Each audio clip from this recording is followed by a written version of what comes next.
Imagine a room washed in the sterile gray light of a hospital dawn.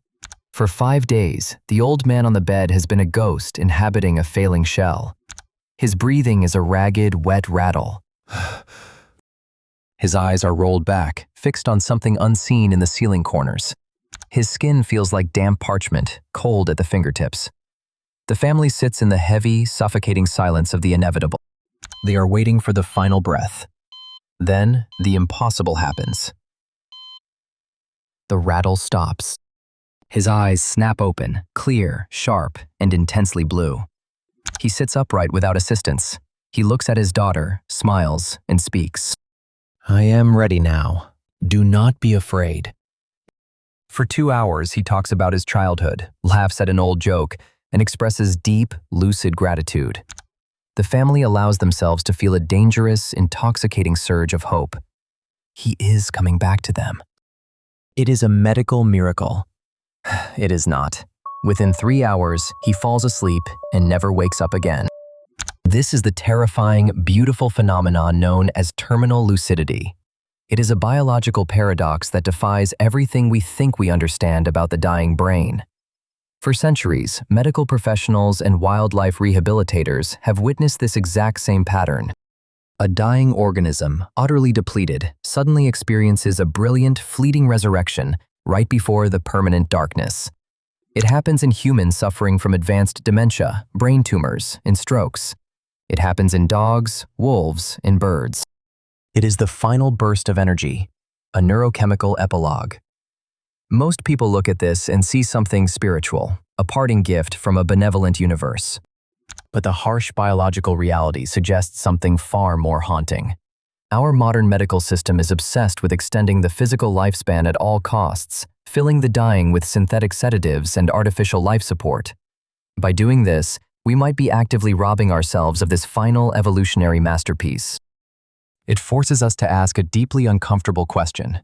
Would you rather accept a week of unconscious, vegetative existence, or sacrifice those days for one single hour of absolute, burning clarity to say goodbye?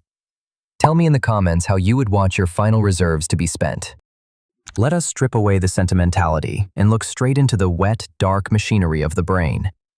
When an organism enters the final stages of systemic failure, it experiences what can only be described as bioenergetic insolvency. The heart can no longer pump enough oxygenated blood to satisfy the insatiable demands of the cerebral cortex. The cells are starving. In any other system, starvation leads to a slow, predictable dimming of the lights. But the brain is not an ordinary system. It is an aggressive, self-preserving supercomputer. Researchers who study the physiology of death have uncovered startling data. A landmark study tracking the medical records of patients at the end of life revealed that nearly 70% of those who experience terminal lucidity do so within their final 24 hours on Earth. When the brain realizes that total systemic shutdown is imminent, it does not go quietly.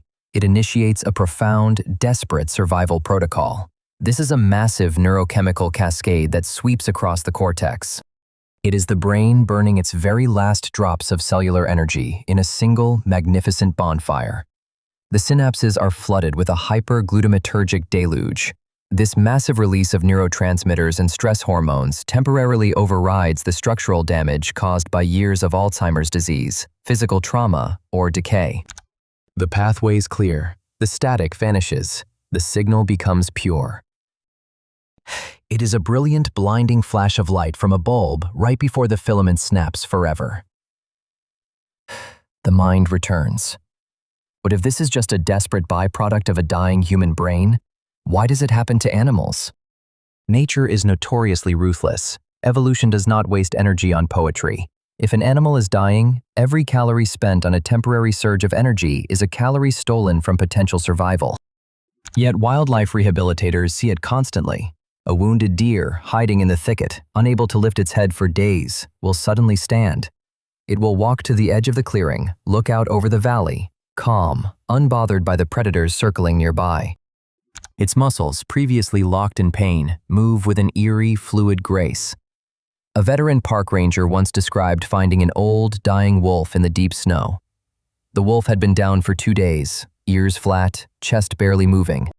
Suddenly the wolf stood up. It looked right at the ranger. No anger remained. There was no fear, just total awareness. It walked 20 paces to the frozen river, drank, looked at the sky, and then simply collapsed into the snow, dead before it hit the ground. Why would evolution preserve a trait that expends the absolute last of an animal's resources right before death? Some biologists believe it is an evolutionary palliative, a deep-seated survival mechanism designed not to save the individual, but to protect the species. In the wild, a panicking, thrashing, terrified, dying animal attracts predators. It endangers the pack.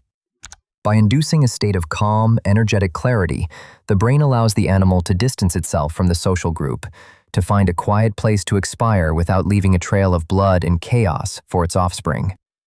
It is a final act of biological responsibility. We are looking at a mechanism that bridges the absolute boundary between hard physical science and the profound mystery of consciousness. If you want to keep exploring the hidden biology of our world and unearth the truths that lie beneath the surface of our everyday reality, subscribe now, because we are just scratching the surface of what the human mind is truly capable of when pushed to its absolute limits. Consider the sheer weight of what this implies. If a brain destroyed by decades of neurodegenerative disease can suddenly reconstitute its entire network of memories, personality, and self-awareness in a single hour, what does that say about the nature of memory itself? The memories were never truly gone. The identity was not erased. It was merely trapped behind a wall of biological static.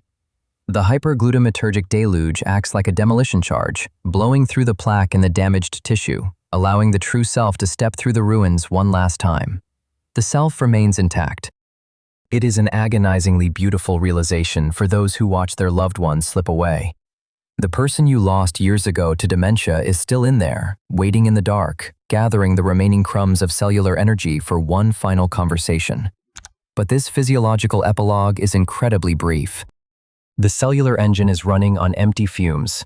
The heart rate spikes, adrenaline floods the system, and cortisol surges through the bloodstream. The body mimics the exact biochemistry of an intense fight-or-flight response, yet the subjective experience of the individual is often one of profound, crystalline peace. This is the existential paradox of death. At the very moment when the physical body is at its weakest, when the core temperature is dropping and the organs are surrendering, the mind achieves a state of clarity that many healthy people never experience in their entire lives. We spend our days drowned in a fog of trivial anxieties, distracted by minor threats, our brains constantly filtering out reality to keep us focused on mundane survival. It is only when survival becomes an absolute impossibility that the filters fall away entirely. The world becomes real. Think about the implications for our understanding of consciousness itself. For decades, materialist science has insisted that the mind is nothing more than a shadow cast by the brain, a simple byproduct of neural firing. If you damage the wiring, you damage the mind. But terminal lucidity complicates this neat, comfortable narrative. How can a severely damaged instrument suddenly play a flawless symphony right before it breaks forever? It suggests that the brain might not be the creator of consciousness, but rather its receiver. Like a radio speaker that has been cracked and battered, it buzzes with static for years, until a massive spike of electricity melts through the corrosion, letting the original broadcast come through perfectly clear for one final glorious minute. When we watch an animal or a human experience this final burst of energy, we are not watching the beginning of recovery. We are watching the grand finale of a biological masterpiece. The brain is cleaning the slate. It is preparing the organism for the final transition, making sure that the last thing it experiences is not the agony of decay, but the pure, unadulterated truth of existence. It is nature's way of easing the terror of the void, ensuring that the lights go out while the theater is at its brightest. This quietly rewrites the whole narrative of how we view our final moments. Death is not always a slow, agonizing slide into oblivion. Sometimes it is a sudden, breathtaking leap into total awareness. The final dump of neurotransmitters is a desperate, beautiful gift from our evolutionary history, a mechanism designed to ensure that we face the end with our eyes wide open. But here is the part almost nobody quotes. What happens to the information processed during those final, lucid hours? If the mind becomes its absolute clearest right before it shuts down forever, what exactly is it preparing us for? Is it merely a biological trick to keep us quiet as the system fails? Or is the brain unlocking a doorway to something we are not yet equipped to understand? As you sit here right now, listening to these words, your brain is quietly ticking away, managing your heartbeat, filtering the air, processing the light around you. It is operating under the comfortable illusion of permanence. But deep within its neural architecture, the countdown has already begun, and the final script is already written. When your time comes and the bioenergetic insolvency sets in, your filters will drop, the static will vanish, and the final bonfire will ignite. If you knew that your entire life would culminate in just 1 hour of absolute, unfiltered truth right before the end, how would that change the way you choose to live through the fog of today?